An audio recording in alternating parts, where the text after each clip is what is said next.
Dimanche politique sur ESAE TV, chers amis internautes, bonjour et bon réveil dominical, bienvenue sur l'invité. Ce dimanche, je reçois pour vous le bâtonnier Jacques Migan. Il est ancien bâtonnier, acteur politique à l'échelle internationale. Il est le directeur du Centre international de formation en Afrique des avocats francophones CIFAF.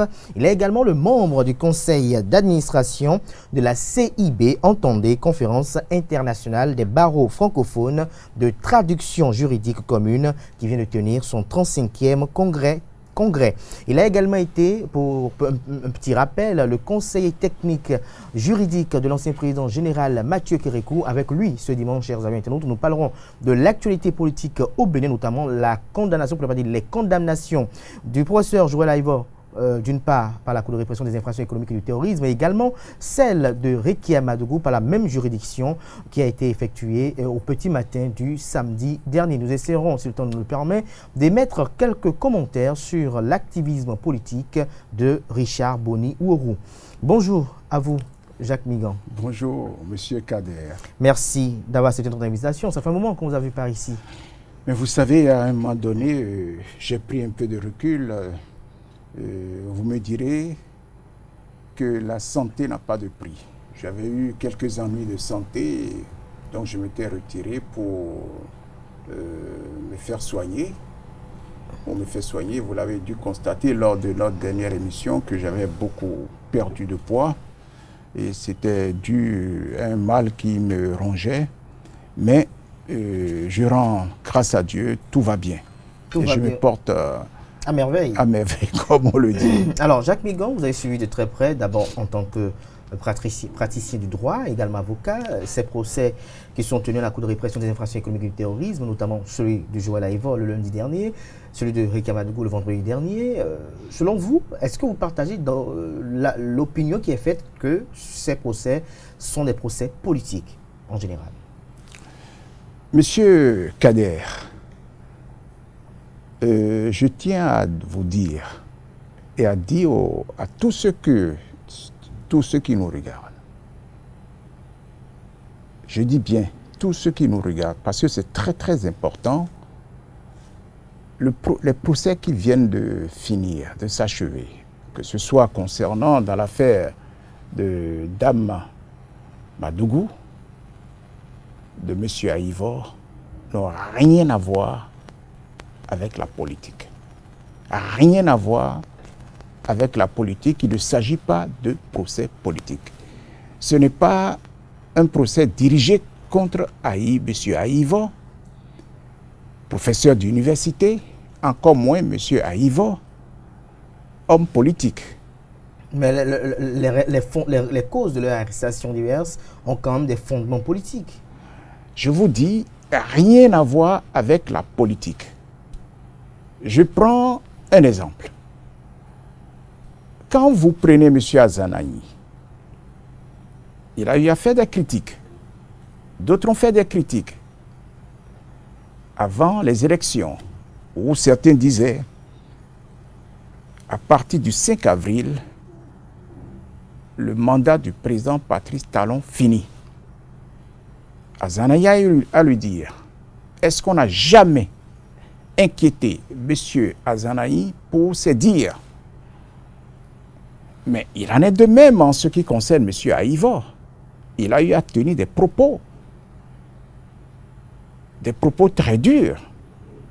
Alors que vous, comme moi, nous savons que conformément à la loi, je dirais conformément à la loi fondamentale, en son article 34, tout citoyen civil ou militaire doit respecter les lois, l'ordre constitutionnel, la Constitution.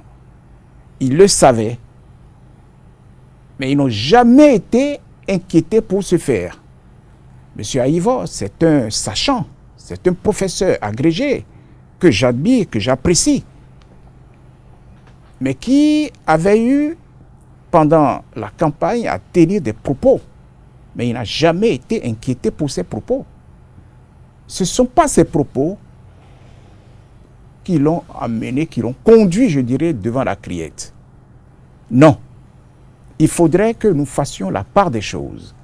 Il faudrait que les Béninois, que l'opinion internationale le sache.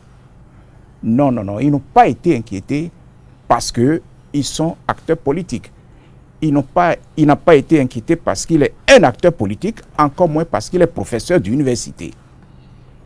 Quand vous prenez le cas de M. Aïvo, il a été dit en termes de chef d'accusation que c'est pour blanchiment d'argent et atteinte à la sûreté. Alors, en ce qui concerne Mme Madougou, il y avait 4 chefs d'accusation. C'était Association de malfaiteurs, financement de terrorisme, acte de terrorisme et abus de fonction. Est-ce que vous pouvez me dire que ces 4 chefs d'accusation en ce qui concerne Madougou et les 2 autres en ce qui concerne M. Aïvo ont des rapports avec ce que nous appelons l'animation de la vie politique? Est-ce que ça a un rapport avec l'enseignement que M. Aïvo enseigne à l'université? Est-ce que ça a un rapport avec le rôle que jouait Mme Madougou lorsqu'elle était conseillère d'un chef d'État? Rien à voir. Donc, délibérément, ils ont posé des actes de droit commun.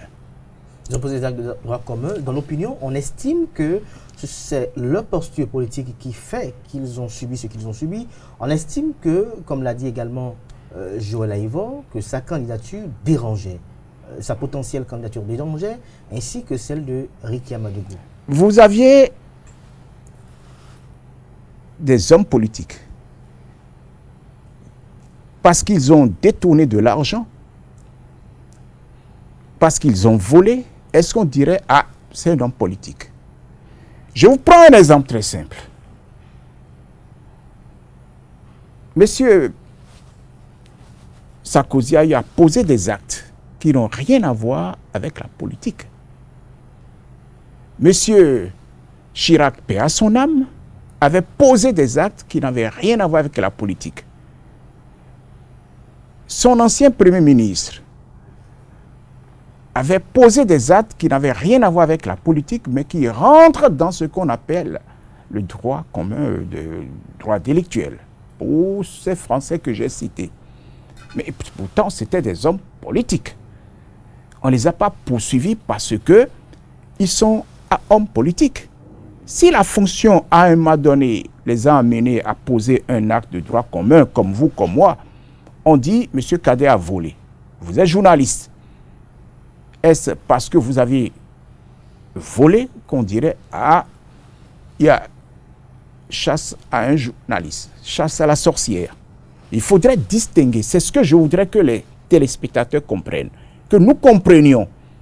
Il faut que nous fassions une démarcation totale, radicale, avec les actes posés et le statut des individus. Alors, lorsqu'on prend ces procès individuellement, nous allons parler par exemple du procès le plus récent, celui de Ricky Madougou, les débats qui ont été effectués dans l'ensemble en général, quelle appréciation portez-vous sur ces débats-là, sur les révélations qui ont été effectuées à la barre?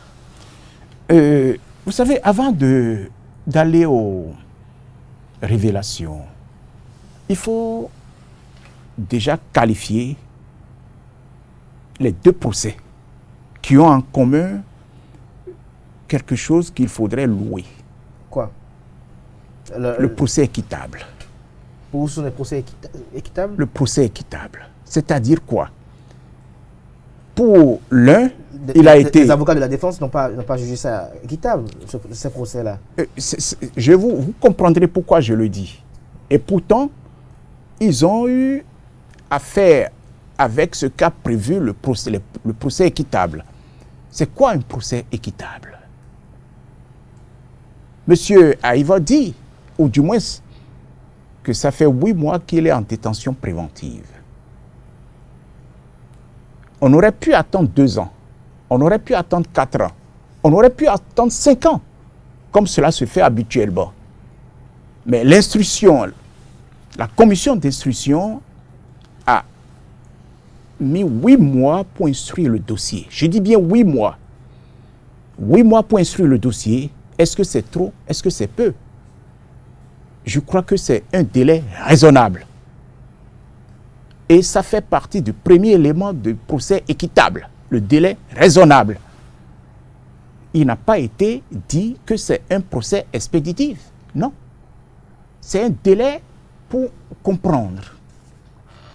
L'instruction composée de 3 personnes a eu à travailler, écouter, chercher à comprendre pendant 8 mois.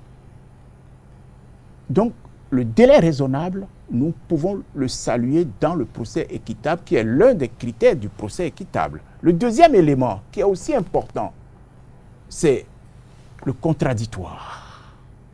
Et ce contradictoire, c'est ce que vous êtes en train de faire. Ça a été fait à l'instruction, ça a été fait à la barre, dans le prétoire. Vous avez suivi Maître Antoine Veil qui a quitté la salle. Non, j'en viens. Oui. C'est-à-dire les échanges, les communications de pièces, de preuves, les perquisitions, les mises à disposition, tout ce qui doit permettre aux parties au procès de savoir pourquoi ils sont poursuivis. Et sur quoi on se fonde pour dire qu'il y a eu tel et tel chef d'accusation.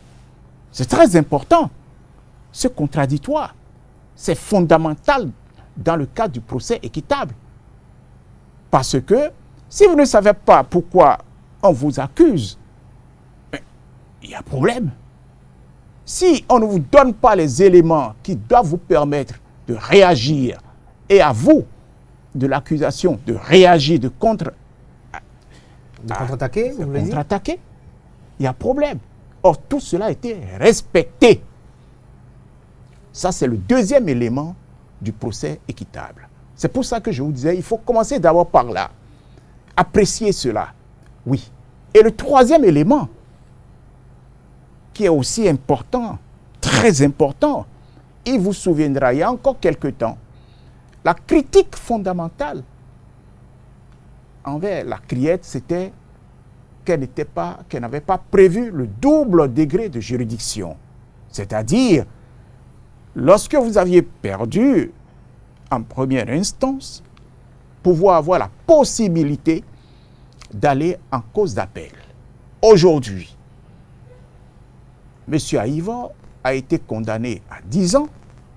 Est-ce qu'il a la possibilité de contester cette décision et de dire, je veux relever appel pour qu'on me juge à nouveau, pour qu'on reprenne le dossier à zéro, pour qu'on revoie si se confirme que ce que les juges de première instance ont bien dit le droit ou ont mal dit le droit, ont bien apprécié les faits ou n'ont pas bien apprécié les faits, ont dit le droit ou n'ont pas dit le droit. Il a cette possibilité de faire appel dans le délai imparti. Ce qui veut dire, Monsieur Kader, que le procès est véritablement équitable. Parce que pour vous, ça paraît équitable. Mais déjà, estime que les magistrats ne sont pas en libre, que les magistrats sont aux ordres et que, étant donné pas le régime en place, et donc il y a un fort doute sur la crédibilité de la dite juridiction.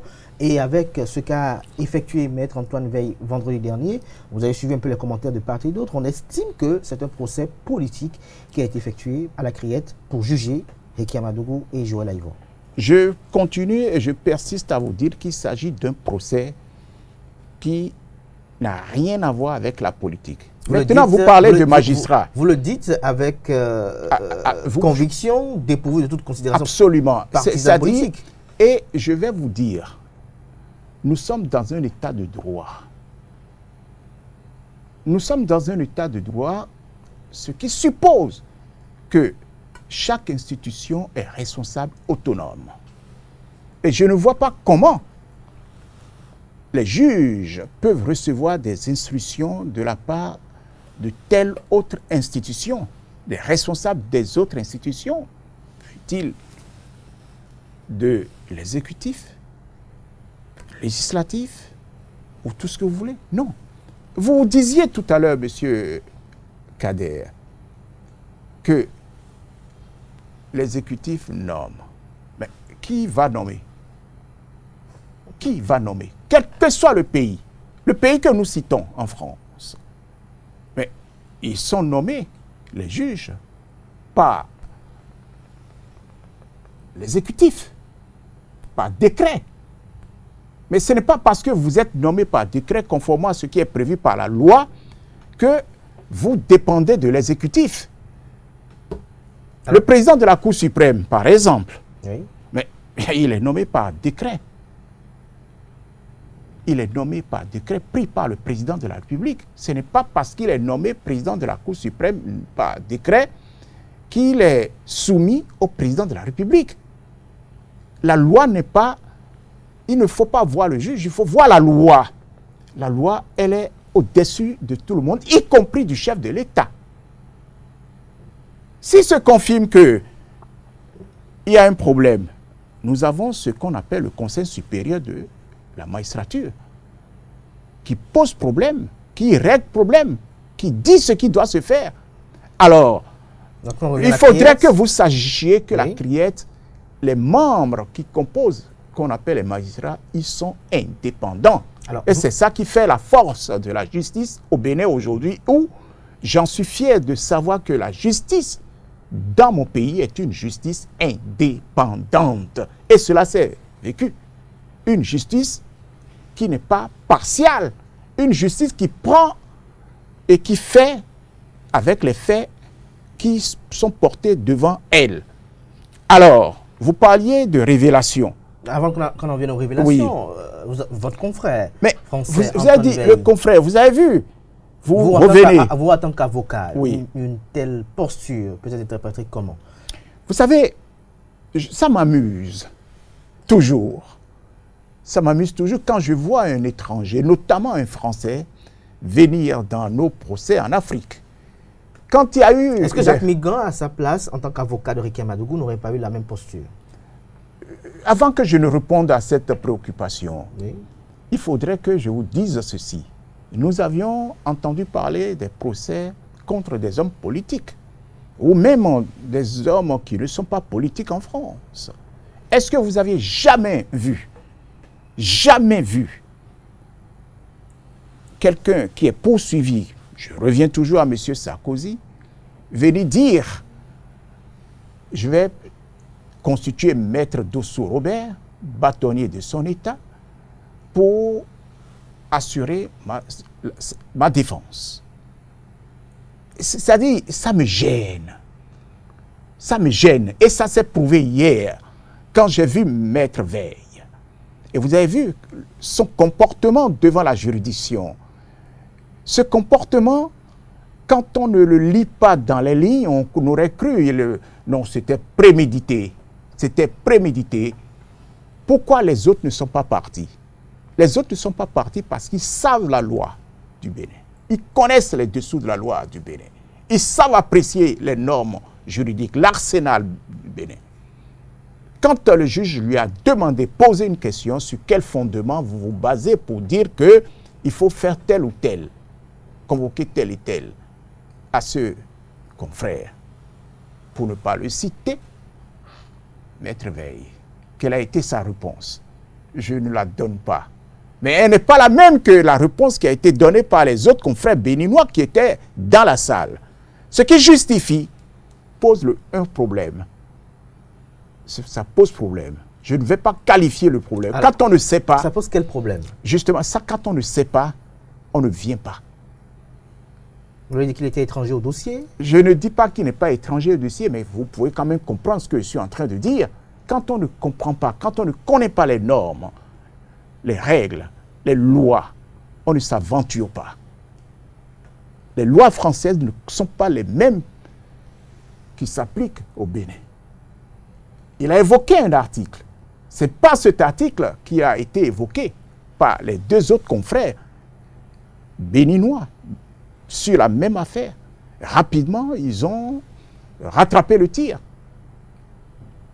Ah, ça, c'est le premier point. Le deuxième point. Le deuxième point, oui, allez-y. Lorsque vous êtes conseil, c'est un choix. Vous avez délibérément décidé. On ne vient pas dans un dossier en dilettante. dans le cas du tourisme. Mais ça plaît de dire, j'ai un conseil français. Si vous avez les moyens, vous pouvez même en prendre 20, 30, 40, 50. Là n'est pas le problème. Je persiste à le dire et je continue à le dire. Les avocats béninois sont compétents. Ils sont très compétents. On n'a pas besoin de sortir du Bénin pour aller chercher un avocat à l'étranger. Nous avons les compétences qu'il faut au Bénin. Je dis bien, les avocats béninois sont compétents. Quel que soit le domaine, qu'il soit du domaine pénal, civil, commercial, social, nous avons les compétences. Nous avons les compétences qu'il faut, mais malheureusement, on a l'impression que nous sommes sous l'ancienne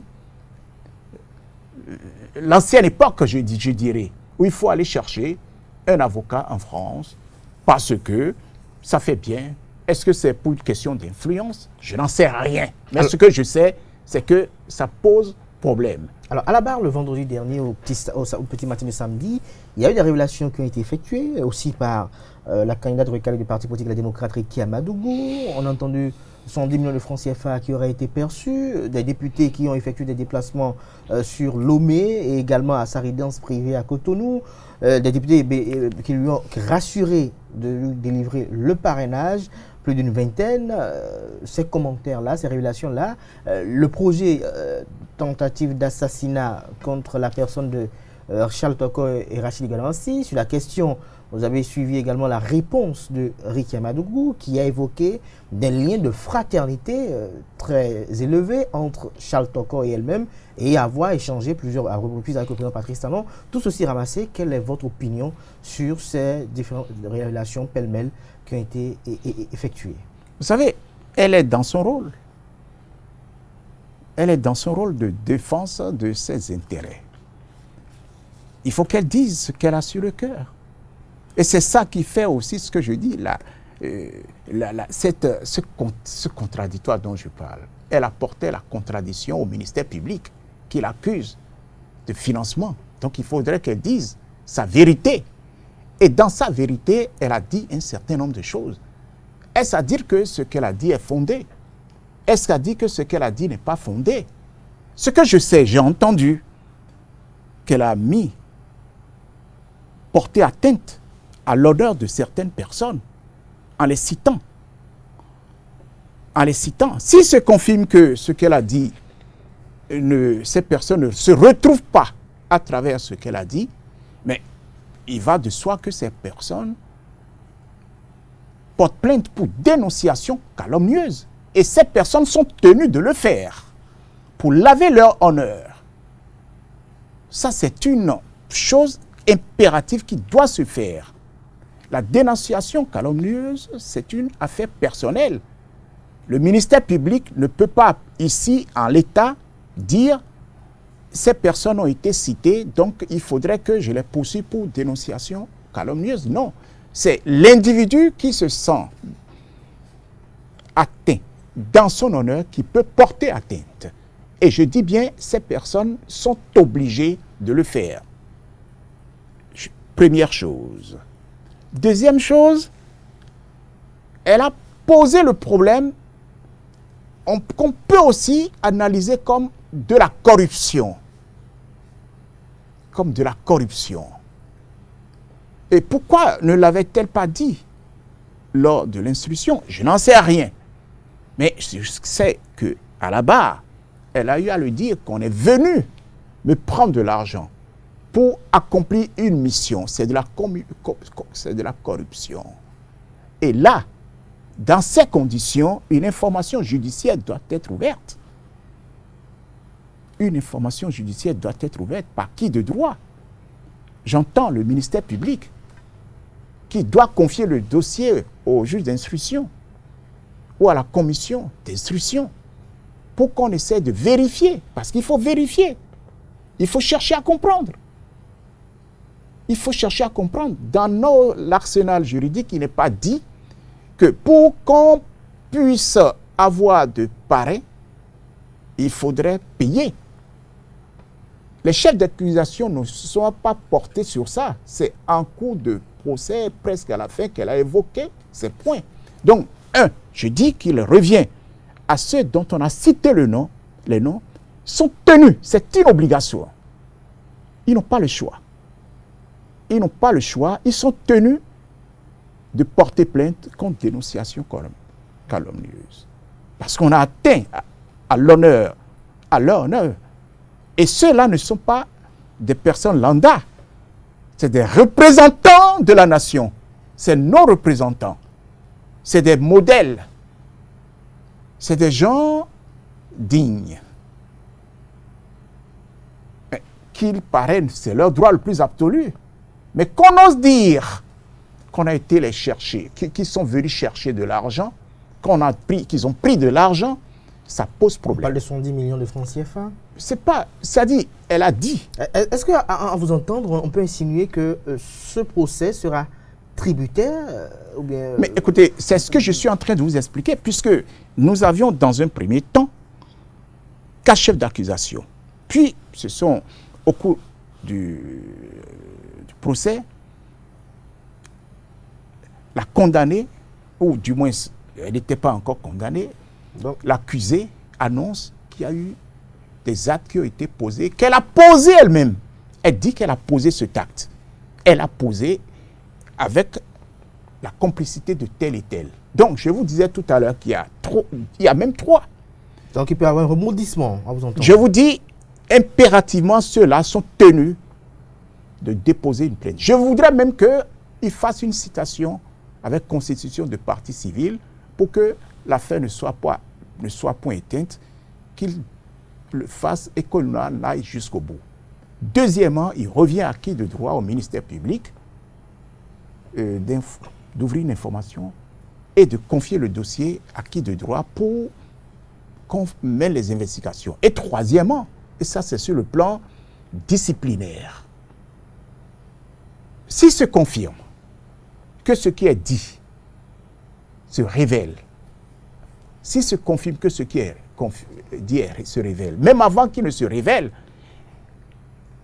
les responsables de partis politiques, de ceux-là dont on a évoqué les noms, doivent être interpellés par leurs responsables politiques. Les responsables politiques doivent les interpeller pour en savoir, pour comprendre qu'est-ce que ça veut dire. Vous vous reconnaissez à travers ce qui a été dit? Mais ça va dans ce qu'on appelle la dignité du parti, l'honneur du parti, la gloire du parti. Un parti politique digne de ce nom, lorsqu'on cite à la barre, lorsqu'on accuse ses membres de tels faits, de tels actes qui sont graves, mais la première des choses, c'est de convoquer, d'interpeller ceux-là pour en savoir. Puisque c'est pour la première fois que cela se dit. Je dis bien c'est pour la première fois que cela se dit. Et il revient aux responsables. Je ne dis pas que ceux-là ont commis ces actes. Mais pour vous, il faut que les partis politiques interpellent ces impérativement pour en savoir. Pour comprendre. Est-ce que oui ou non? Parce que, alors, écoutez, c'est comme nous le disons. S'ils savaient que c'est vrai, puisque vous voulez aller dans ce sens-là. Oui, s'ils savaient que c'est vrai, mais on prend les dispositions qui s'imposent. On vous dit, par exemple, qu'un militant a commis une faute. Je prends le cas de mon parti politique, dont un militant se trouve aujourd'hui en prison, un autre en prison. Mais on ne va pas continuer à les garder. On ne va pas continuer à les garder. Ça, c'est-à-dire, lorsque vous êtes un militant, vous devez être un modèle. Ça fait partie. Qu'est-ce que vous allez dire devant le public dans le cadre de l'animation de la vie politique? Alors, vous qui allez sur le terrain pour défendre les idéaux de votre parti politique, alors qu'on sait très bien que vous avez des aptitudes, un comportement indigne, ce qui n'est pas le cas. Alors, ce qui n'est pas le cas actuellement, puisque nous sommes dans un cadre. À la criette, puisque vous êtes un homme de droit, vous êtes allé expliquer cela aux amis internautes, que la défense a réclamé Modeste Kérékou, le ministre, et également Rachidi Gadamansi. On sait que les deux personnalités politiques emblématiques et même ces autorités-là ont eu à faire des sorties pour intervenir sur ces dossiers-là qui étaient pendant devant la justice à travers des conférences de presse où le ministre Modeste Kérékou a évoqué des captures d'écran et était même prêt à mettre à la disposition de la justice son smartphone pour que des études véritablement appropriées puissent être effectuées pour juger de l'authenticité et de la véracité de ce qu'il avait dit. Le député Rachid Gouadouansi également, qui également a donné des propos de ce qu'on aurait voulu quand même tenter à acheter la conscience des élus parlementaires. Alors, pourquoi ces deux acteurs politiques n'étaient pas à la barre hier, vous savez, il y a avant un dossier, avant qu'on arrive, avant qu'on arrive au procès, proprement dit, il y a tout un travail qui se fait en amont. Je dis bien, il y a tout un travail qui se fait en amont. Et ce travail qui se fait en amont est fait par la commission d'instruction. Vous et moi, nous n'avions pas eu accès à ce travail qui a été fait. Si ce travail a été fait, si ça travaille, les experts de cette commission n'ont pas jugé exploiter ces éléments ou ont exploité ces éléments, il ne nous revient pas sur le plateau sur lequel nous sommes aujourd'hui d'apprécier. Nous sommes un peu pris par le temps. C'est vrai qu'il y a encore l'affaire Ivoire qu'on doit commenter un peu en partie. Nous ne sommes pas... Alors, le verdict lui-même qui a été rendu. Oui. Jacques Migan, vous êtes acteur politique, vous avez connu sûrement Ricky Amadougou, vous avez servi Mathieu Kérékou, donc vous avez connu un peu Ricky Amadougou, vous avez vu sous Boniaï, vous connaissez un peu les compétences de l'intéressé, vous l'avez vu évoluer. Est-ce que ce verdict-là ne vous paraît pas un peu sévère au regard de la carrière politique de l'incriminé? Vous savez, si le législateur l'a prévu, c'est en toute connaissance de cause. Si le législateur a prévu que celui qui a posé un acte terroriste, vous savez ce qu'on appelle un acte terroriste? Si le législateur a prévu que celui qui a fait un trafic de drogue doit écoper de 20 ans, celui qui a posé un tel acte de terrorisme, association avec tout cela, donc c'est parce que il a analysé, il a compris l'intérêt de porter la peine à 20 ans. Il ne vous revient pas, il ne me revient pas de dire que le législateur n'aurait pas dû.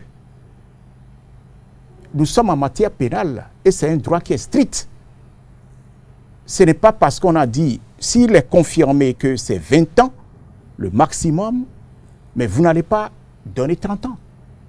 Pourquoi ils ne sont pas allés à 30 ans? C'est la question que vous aurez dû poser. Mais là encore, monsieur le journaliste, j'ai un principe.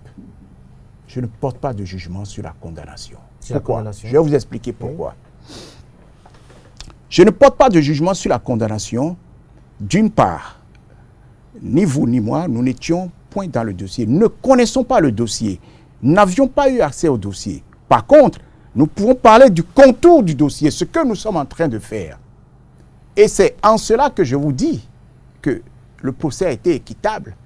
Nous pouvons dire tout simplement ce qui a été fait ouvre la porte aux condamnés d'exploiter le troisième critère du procès équitable qui consiste à relever appel puisqu'il y a un double degré de juridiction. Et vous me direz, ben, ça veut dire quoi? Mais ça veut dire qu'il y a 4 possibilités. Lesquelles, très rapidement? Lesquelles, par exemple? Si par extraordinaire, dans le délai imparti pour faire appel, Dame Madougou le fait, relève appel, c'est elle qui décide, en son âme et conscience. Ce ne sont pas ses conseils. Ses conseils vont lui donner des conseils, lui dire, voilà ce qu'il faut faire. Il faut relever appel. Mais si vous devez relever l'appel, la première des choses, c'est que les juges d'appel peuvent annuler, c'est-à-dire infirmer la première décision qui la condamne à 20 ans. Première chose. Et elle est acquittée dans ces conditions. C'est-à-dire, on la relâche. La deuxième, ou si vous préférez, le deuxième avantage, si elle fait appel, la peine peut être réduite. La peine peut être réduite, les juges peuvent dire, ah non, 20 ans c'est trop. Au lieu de 20 ans, nous ramenons ça à 10 ans. La troisième possibilité, c'est que les juges peuvent dire non. 20 ans, c'est ce qu'il faut pour les actes posés. Voilà ce que je peux vous dire en ce qui concerne les possibilités. C'est-à-dire, s'il y a au-delà, ça peut être aggravé, mais il me semble que le maximum, dans le cas d'espèce, c'est 20 ans. Mais si on lui avait donné 10 ans... Ça fait 3 possibilités, il reste la 4e. C'est ce que je viens de vous dire, 4e possibilité. S'il y en avait plus que 20 ans, ça peut être aggravé. Mais je crois que le maximum, dans le cas d'espèce, ce doit être 20 ans. Mais on peut, en ce qui concerne les frais, on avait dit 50 millions, ça peut être aggravé. S'il y a au-delà, si c'est 100 millions, on peut l'aggraver. Donc c'est la 4e possibilité. Alors lorsqu'on en vient au procès de professeur Joël Aïvo, les déclarations à la barre, la posture du professeur Joël Aïvo au niveau de la Cour de répression des infractions économiques et du terrorisme, les propos tenus de part et d'autre, quelle analyse globale vous en faites, Jacques Ngor? Les propos par qui? Tenus par le professeur Joël Aïvo. Vous savez, quand j'entends M. Aïvo s'exprimer, il a beaucoup parlé, beaucoup dit. Le propos qui a retenu mon attention, c'est surtout quand il va dire qu'il offre son corps à la nation. Est-ce que c'est de ça il est question? Est-ce que c'est de ça que vous voulez dire? Si vous voulez parler de Il a dit par exemple qu'il n'appartient pas à la justice d'arbitrer un débat politique par exemple. Monsieur, voilà, c'est pour ça que je vous posais la question de quel propos, parce qu'il en a tellement tenu. Il a parlé, il a beaucoup parlé. Il ne appartient pas à la justice d'intervenir dans une affaire politique. Où est l'affaire politique le concernant? On dit blanchiment. Mais il faut savoir ce qu'on n'entend pas blanchiment. Et on parle d'atteinte à la sûreté. On n'a pas parlé d'affaires politiques. On n'a pas dit que M. Aïvo a prononcé au cours des meetings, a dit des choses qui entrent dans l'animation de la vie politique et il a fait l'objet de poursuites judiciaires. On dit blanchiment. Et lui-même l'a reconnu que pour le paiement de sa caution, l'argent est sorti de quelque part. Mais ce qu'il faudrait savoir, monsieur Kader, cet argent qui est sorti de quelque part, il vient d'où? Il a reconnu qu'on lui a remis de l'argent. Et qui est ce monsieur Ouédanou qui est aujourd'hui en fuite? Qui est ce monsieur Ouédanou, si mes souvenirs sont bons? Où il a sorti cet argent d'où? Je ne vais pas qualifier la source de l'argent qui a été donné par M. Ouédanou à M. Aïvo. Mais toujours est-il dit que cet argent, s'il se confirme, je n'ai pas les preuves, que c'est de l'argent illégal qui a servi à payer une caution, c'est-à-dire a servi une cause légale, nous avons déjà le blanchiment. Est-ce qu'on n'avait pas besoin d'écouter le monsieur Ouédanou avant de condamner le professeur Joël Aïvo? Mais tout dépend aussi des éléments d'appréciation. Les juges l'ont dit lorsqu'ils ont fait la perquisition. Lorsqu'ils l'ont écouté, lorsqu'ils ont écouté les parties, un procès ne se fait pas in îlot, il ne se fait pas en sens unique. Il y a eu des interrogations, il y a eu des confrontations, il y a eu des pièces à conviction, il y a eu des éléments, il y a eu des avocats de part et d'autre. Je n'ai pas été là, mais je vous dis ce qui se passe habituellement. Je vous dis ce qui se passe habituellement. On ne condamne pas parce que vous avez porté des lunettes, vous ne me plaisez pas. On ne condamne pas parce que vous portez un certain nom. Non, le Bénin est un état de droit. Et la justice est indépendante. Et la justice béninoise n'est pas aux ordres. Alors, nous tendons pour rester un peu vers la fin de cette émission. C'est vrai que les dossiers se ressemblent plus ou moins. Je vous parlais de ce qu'il a eu à dire, M. Aïvo. Oui. Qui donne. Mais son corps. Comme j'ai entendu Mme Madougou parler aussi en d'autres termes de la démocratie. Il donne son corps. À vous ou à moi? La nation, c'est qui? C'est pas vous, c'est pas nous. Donner son corps, vous savez ce que ça veut dire? C'est pour le développement. C'est pour permettre aux gens d'avoir de l'eau. C'est pour permettre aux gens d'avoir la lumière. C'est pour permettre aux gens de bien vivre. C'est pour permettre aux gens d'avoir la cantine pour nos enfants. C'est pour permettre aux gens d'avoir le numérique. C'est ce que fait le président Patrice Talon.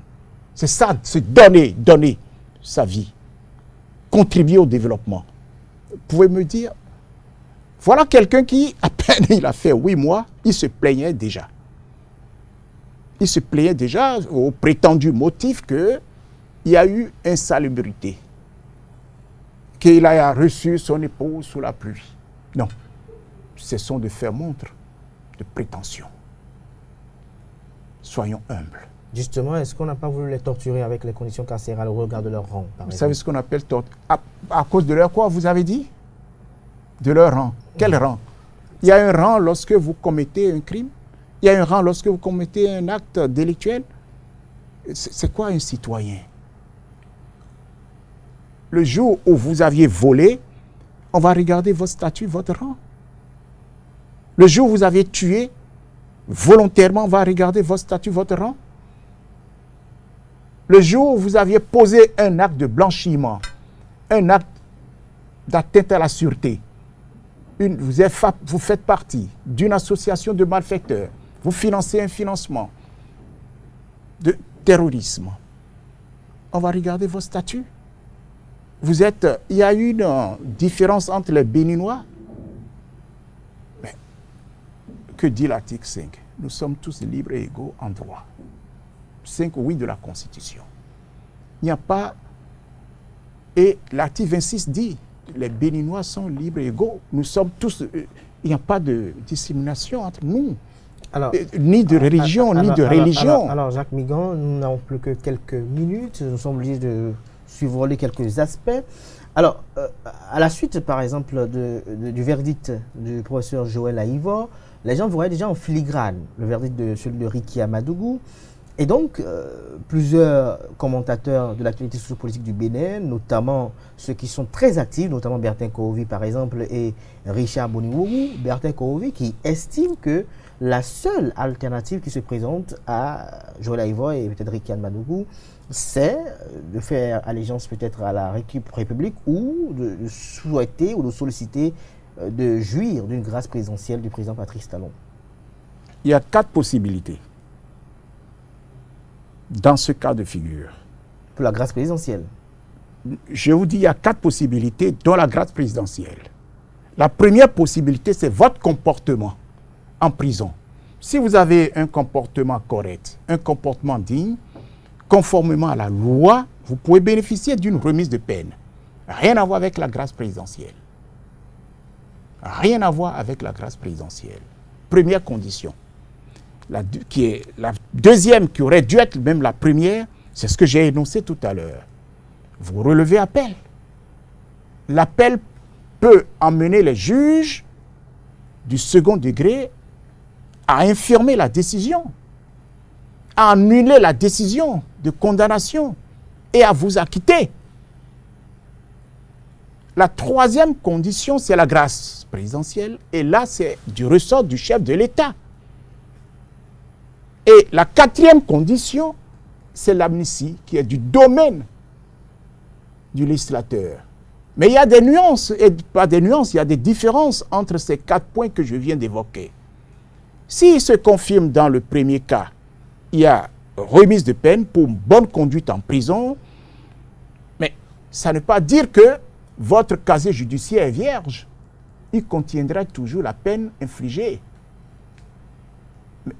La deuxième chose, lorsque vous faites appel et que la décision annule la première, là, dans ces conditions, vous êtes quitte, vous n'avez rien. Vous sortez, vous partez, vous vaquez à vos occupations. Le casier judiciaire est toujours vierge. Le casier, dans ces conditions, est vierge. Quant à la grâce présidentielle, par extraordinaire, au cours d'un événement, le 31 août, par exemple, ou je n'en sais rien, le président de la République, à son âme et conscience, décide de remettre la peine ou de réduire la peine, le casier judiciaire demeure toujours entaché. La peine y est inscrite. Enfin, l'amnistie, elle efface tout. Elle annule tout. Ça veut dire qu'il n'y a rien. Le casier judiciaire redevient vierge, comme quand vous aviez, en cause d'appel, obtenu un jugement d'acquittement infirmant le premier jugement qui a été rendu. Voilà ce que je peux vous dire. Alors, est-ce que l'espérance aujourd'hui serait que, peut-être au niveau du Parlement, qu'il y ait par exemple une initiative d'amnistie qui soit prise par les parlementaires? Je vais vous poser une question. Lorsque vous commencez par poser les problèmes en ces termes, vous vous fondez sur quoi? La loi a prévu des statuts d'hommes à qui on peut se permettre de faire ceci ou faire cela. Et lorsque le président Patrice Talon a promis, il y a une chose que vous devez même savoir. La décision sociopolitique, et qu'on sait que leur interpellation, les chefs d'accusation, même si, à vous entendre, paraît avéré, mais ont des fondements politiques, est-ce que pour quand même la bonne cohésion nationale tant évoquée de part et d'autre, que ce soit dans l'opposition ou dans la mouvance, est-ce qu'on ne peut pas essayer de baisser un peu les tensions? Je vais vous dire quelque chose, M. Kader. Et là, je suis très intransigeant là-dessus. Oui. Lorsque quelqu'un qui connaît la loi, alors que lui n'est censé ignorer la loi, mais quelqu'un qui connaît la loi, qui sait, surtout quand il est un homme politique, qui doit être un modèle pour des actes que nous avions eus à travers les chefs d'accusation, non. Il faudrait au contraire être encore plus sévère vis-à-vis de ceux-là. Ils ne sont pas des délinquants primaires. Ils sont des sachants. Ils ont eu un discernement. Ils ont posé des actes en toute connaissance de cause. Quand on pose de tels actes, blanchiment, pour quelqu'un qui sait, on réfléchit à son entourage. On cherche à savoir qui m'entoure, avec qui je compose. On ne fait pas les choses avec légèreté. Devant de telles situations concernant de telles personnes, la rigueur doit être forte. J'ai tellement envie encore de poser beaucoup de questions. Peut-être que les jours à venir, on va se retrouver encore pour d'autres rendez-vous. Il y a également une question que je dois vous poser, puisqu'on avait ça au menu également. C'était l'activiste politique de Richard Boni-Uoru qui a effectué des posts, des vidéos, des écrits pour condamner un peu la gouvernance du président Patrice Talon et inviter les citoyens quand même à ne pas se laisser faire dans ce qui est en train d'être fait, notamment ce qui s'est passé au niveau de la criette, et estimer qu'il s'agissait peut-être d'un procès politique en d'autres termes. Vous savez, je l'ai écouté, peut-être comme d'autres. Je prends l'exemple de la pétition qu'il aurait initiée. Voilà quelqu'un qui va contre la démocratie. Une pétition ne doit pas se faire par corruption. Il a reconnu lui-même qu'il a donné de l'argent pour obtenir les signatures.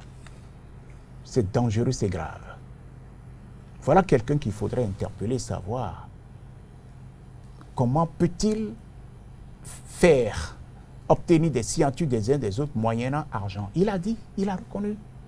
Or, ce qui veut dire que toutes ces signatures sont fausses, parce que le faux vicie tout. Première chose. La deuxième chose, voilà quelqu'un qui dit lui-même qu'il a été mis en prison. Pour quelle raison, je n'en sais rien. Je l'ai suivi. Il a dit être piégé. Peu importe. Il a évoqué le nom de celui qui l'a piégé, qui écoutez, aujourd'hui a misrété. Vous savez, celui qui a volé, il ne va jamais vous dire c'est de ma faute, c'est on m'a piégé. Mais il reconnaît qu'il a fait la prison. Voilà deux éléments forts. Un, il a posé un acte de corruption contre la démocratie. Il veut obtenir quelque chose. et à partir de signatures corrompues, achetées. Quand j'en l'entends dire, c'est pas qu'on m'a dit, je l'ai écouté dire, quelqu'un comme cela, qu'est-ce que vous voulez que je vous dise là-dessus? Vous voulez que j'apporte quel jugement? Nous sommes aujourd'hui dans ce qu'on appelle le respect de soi-même. Il y a la dignité, l'honnêteté, la crédibilité. Il faut qu'il soit crédible. Je ne vais pas porter du jugement. Je dis, à partir des actes qu'il a posés, le premier, on appelle la corruption de la démocratie. C'est quelqu'un qui veut corrompre la démocratie. Alors lorsque on est là, il y a 4 jours, Oui. 4 jours, il a émis un post qui, je le lis pour que vous puissiez me comprendre, puisque nous parlons des actualités qui ont fait la semaine. C'est vrai qu'il a été au cœur d'une réponse du berger à la bergère entre lui et Rachidi Gadamossi. Il écrit, je cite, « J'ai appris avec beaucoup de peine, tout comme vous, toutes et tous, la condamnation à 10 ans d'emprisonnement de notre leader, le professeur Joël Aïvo. Cette condamnation est le résultat du procès de la honte fait à un jeune juriste éclairé dans nos rangs. Votre amour pour Joël Aïvo n'a plus de semblable aujourd'hui, tout comme votre haine pour Patrice Talon, Olivier Bokor et tous les autres n'a plus aujourd'hui de raison d'être dissimulé. Le message de peur et de terreur que vient nous envoyer le couple Talon-Bokor par de la justice béninoise est clair et je sais que vous y répondrez avec cette même ampleur de moment venu. » Je m'en arrête là. Lorsqu'on parle du couple Talon-Bokor par de la justice béninoise, pour vous, quelle interprétation on peut en faire? Écoutez, le président Patrice Talon, il est libre d'avoir un ami. Bokor est son ami. Il a dit devant le peuple, devant la nation, devant la communauté internationale. Il travaille avec Bokor. Bokor n'est pas à un poste de responsabilité quelque part que je sache. Bokor n'a pas commis un acte répréhensible que je sache. Je ne sais pas pourquoi on s'acharne sur Bokor. Si les gens envient la place qu'il occupe aux côtés du chef de l'État, mais écoutez, je n'y peux rien. Si moi, Jacques Migan, j'estime que tel peut m'accompagner dans ce que je suis en train de faire, encore que cette personne ne se situe pas à un poste de responsabilité politique, mais d'une part, et d'autre part, je crois que jusqu'à nouvel ordre, je n'ai pas encore entendu, ni de Pierre ni de Paul, dire que M. Bokor a posé un acte illégal. Il travaille dans la grande discrétion, avec beaucoup d'efficacité. Talon est un homme très intelligent. Il sait s'entourer. Et quand il t'a choisi, ça veut dire que c'est en toute connaissance de cause. Il n'est pas le seul à travailler aux côtés du chef de l'État. Vous avez M. Dagnon qui est à ses côtés. Et ça ne date pas d'aujourd'hui, c'est une question de confiance. C'est une question de confiance. Non, il faudrait quand même que les gens comprennent un moment que quand vous êtes avec le président Patrice Talon, il faut la rigueur, il faut une bonne moralité. Si vous faites partie de son équipe rapprochée, il faut non seulement être costaud sur plusieurs points, au niveau de la moralité, au niveau de la rigueur et au niveau, je dirais, de la compétence. De la compétence. Ça veut dire qu'il est compétent. Et on ne jette pas de pierre à un arbre porteur de fruits. Et si les gens jettent de pierre à Bokor, ça veut dire qu'il est bon. C'est-à-dire qu'il est porteur de fruits. Les porteurs de fruits. Nous sommes à la fin de cette émission. Vous allez regarder droit dans la caméra. Vous connaissez le rituel. Vous allez adresser à ces militantes, sympathisants, à tous ceux qui ont suivi cette émission et leur dire que ce que vous avez dit ce matin relève effectivement de votre intime conviction, bien que je vous ai présenté en catégorie politique, mais de votre intime conviction et également au regard de votre expérience dans le maniement du droit. Monsieur Kader, nous venons de vivre des moments forts, des moments très forts qui changent complètement avec ce que nous avions connu jusqu'à présent en ce qui concerne les procès. Voilà des procès qui ont respecté les normes prévues par le procès équitable, que j'ai énuméré tout à l'heure, savoir le délai raisonnable, le contradictoire et le double degré de juridiction. Je vais même plus loin pour dire que le procès dont il s'agit, ou les procès en question, n'ont rien à voir avec la politique. Rien à voir avec la politique. Bien que les actes posés l'eût été par des hommes politiques. Actes de blanchiment, atteinte à la sûreté, association de malfaiteurs, financement de terrorisme, actes de terrorisme, abus de fonction, rien à voir avec la politique, bien que posés par des acteurs politiques. Je voudrais remercier et dire bravo à la justice béninoise qui est demeurée impartiale, qui est demeurée indépendante tout au long de ces procès. Et je souhaiterais que les Béninois comprennent désormais qu'il n'y a plus de place au lassisme, au fantaisisme. Vous pouvez dire tout ce que vous voulez. Vous pouvez faire tout ce que vous voulez. Animer la vie politique conformément à l'achat des partis, mais restez dans ce cadre. Restez dans ce cadre, soyez le modèle si vous êtes dans l'arène politique. Ne sortez pas et votre statut d'homme politique ne doit jamais être confondu avec le statut de criminel. Il faudrait que les gens le sachent. Vous le faites, vous serez traduit devant la criette. Et si la criette n'existait pas, c'est le moment de tout créer les conditions pour l'apprécier et la saluer. Merci à vous, Jacques Migan, chers amis internautes. Comme le connaissez si bien le rituel, on retiendra de cet entretien que notre invité ce dimanche, Jacques Migan, a dit en l'entame de son intervention que ces procès, les procès qui ont mis au banc des accusés Joël Aïvor et Ricky Amadougou, ces procès ne sont pas politiques.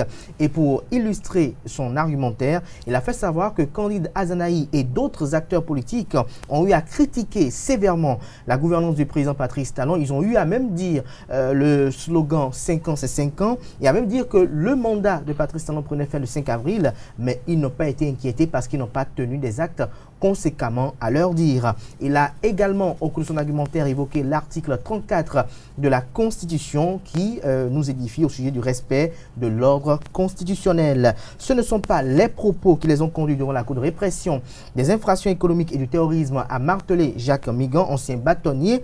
Ils n'ont pas été inquiétés parce qu'ils sont des acteurs politiques, a-t-il également dit. Il a rappelé les chefs d'accusation qui ont conduit Joël Aïvor et Ricky Amadougou devant la Cour de répression des infractions économiques et du terrorisme. Pour Jacques Migan, ils ont eu droit à des procès équitables, ce n'est pas des procès expéditifs. Il a loué le travail de la commission d'instruction de la Criette. Nous sommes dans un état de droit et les institutions sont autonomes, nous a affirmé Jacques Migan au cours de son argumentaire. La justice est indépendante, a-t-il dit à maintes reprises au cours de cette émission. Pour lui, la justice béninoise n'est pas partiale et il a commenté dans la même veine la posture qu'a adoptée l'avocat français Antoine Veil, qui pour lui, son comportement à la Criette le vendredi dernier, en quittant la salle d'audience, c'était un comportement prémédité. Il a fait savoir dans son argumentaire, et ce, à maintes reprises, il a martelé que le Bénin regorge de grandes compétences en avocature. Il a fait savoir que les avocats béninois sont très compétents, quel que soit le domaine, et il a également illustré dans le sens, pour lui, Ricky Amadougou a porté à l'honneur de certaines personnes en les citant, et ces personnes, si elles ne se retrouvent pas dans les propos évoqués à la Criette, elles peuvent porter plainte pour dénonciation calomnieuse. Elles sont même obligées de le faire, a dit Jacques Migan au cours de cette émission. Pour lui, les révélations révèlent qu'il y a eu de la corruption dans l'air, et c'est à cet effet, une information judiciaire doit être ouverte par le ministère public afin d'édifier le peuple béninois sur véritablement les contours de cette affaire qui paraît sombre et qui peut-être regorge encore des zones où on doit apprendre encore des vérités. Pour lui, les responsables des partis politiques doivent interpeller également les élus afin de mieux comprendre ce qui a été évoqué à la barre, à la Criette le vendredi 11 décembre dernier. Pour lui, s'il s'avère que ce qui est dit est vrai, la justice devra jouer sa partition pour véritablement faire preuve de justice. Pour lui, il y a 4 possibilités qui sont disponibles pour l'appel. Premièrement, lorsqu'il y aura appel, on peut jouir d'un acquittement. Dans la seconde possibilité, on peut jouir d'une réduction de peine. Dans la troisième possibilité, les juges peuvent maintenir la condamnation qui avait été effectuée. Et dans la quatrième possibilité, si il y avait possibilité, bien sûr, les juges peuvent aggraver la sentence qui avait été émise. Parlons en partie du procès du professeur Joël Frédéric Aïvo. Pour lui, il a également martelé à ce titre que ce procès n'est pas politique. Il n'y a pas eu pour chef d'accusation ces propos politiques tenus lors de meetings politiques ou d'activités politiques. Il a reconnu avoir reçu de l'argent pour la caution et d'où provient l'argent et qui est le sieur Kouedanou a interrogé, a lancé comme interrogation, j'allais dire, Jacques Migan au cours de son intervention. Il a fait savoir que pour que Rekia Madougou et Joël Aïvo recouvrent leur liberté, ils disposent de 4 possibilités. En premier lieu, le comportement en prison peut faire bénéficier d'une remise en peine. Cette première possibilité laisse le casier judiciaire toujours entaché. La seconde possibilité est qu'on peut relever appel pour voir annuler la condamnation. Et là, le casier judiciaire reste vierge. La troisième position, c'est qu'ils peuvent jouir d'une grâce présidentielle dont le ressort est exclusivement dédié au président de la République, chef suprême des armées, chef premier magistrat du pays. Mais à ce niveau, le casier judiciaire reste entaché et la quatrième option, c'est l'amnistie qui efface tout, mais elle est du ressort du Parlement, du législateur et donc il n'y a que les députés qui peuvent aider à concrétiser une telle action. Parlons de Richard Boni Ouourou, il a fait savoir que dans ses propos pêle-mêle, il a fait savoir qu'une pétition ne se fait pas par corruption lorsqu'il argumentait, il commentait, j'allais dire, la pétition qu'avait lancée le politologue Richard Boni Ouourou dans le cadre de sa volonté de voir faire libérer Joël Aïvo. Il a fait savoir, il s'agit de Jacques Migan, que Patrice Talon est libre d'avoir un ami et il a dit devant tout le monde que Olivier Bokor est son ami. Pourquoi s'acharne-t-on contre Olivier Bokor? S'est interrogé Jacques Migan au cours de cette émission. Il a fait savoir que si les détracteurs, il s'est demandé de savoir si les détracteurs envient-ils sa place aux côtés du président Patrice Talon. Pour Jacques Migan, le sieur Olivier Bokor travaille dans la grande discrétion avec beaucoup d'efficacité et il n'est pas le seul d'ailleurs. Il y a également Johannes Dayon et il a fait préciser que cela ne date pas d'aujourd'hui. Si on ne jette de pierre qu'à un arbre qui a de fruits et donc si on s'en prend à Olivier Bokor, pour Jacques Migan, c'est qu'il est bon et très bon et il a également argumenté dans ce sens. Il a fait savoir à la fin de l'émission qu'il faudrait que les uns et les autres savent que désormais nous ne sommes plus dans une république où le laxisme dit sa loi et que désormais chacun est confronté devant les actes qu'il pose et en répond. J'espère que j'ai été plus ou moins fidèle à vos propos. Je vous remercie beaucoup, vous avez été très fidèle. Merci à vous Jacques Migan, je rappelle que vous êtes ancien bâtonnier, vous êtes acteur politique, vous êtes directeur du Centre international de formation en Afrique des avocats francophones CIFAF, vous êtes membre du conseil d'administration de la CIB, conférence internationale des barreaux francophones de traduction juridique commune qui vient de tenir son 35e congrès. C'est vrai, on aurait bien aimé voulu aborder le sujet, mais nous sommes un peu pris par le temps. J'ai rappelé également au cours de cette émission que vous avez été conseiller technique juridique de l'ancien président Mathieu Kérékou. Merci une fois encore d'avoir accepté l'invitation et d'être venu sur ESAE TV. Je vous remercie. Merci à toutes et à tous et merci à l'équipe technique. Merci à vous, chers amis internautes, pour la fidélité accordée à ce programme télé sur ESAE TV. Portez-vous bien, bonne journée dominicale et à très bientôt pour d'autres rendez-vous médias.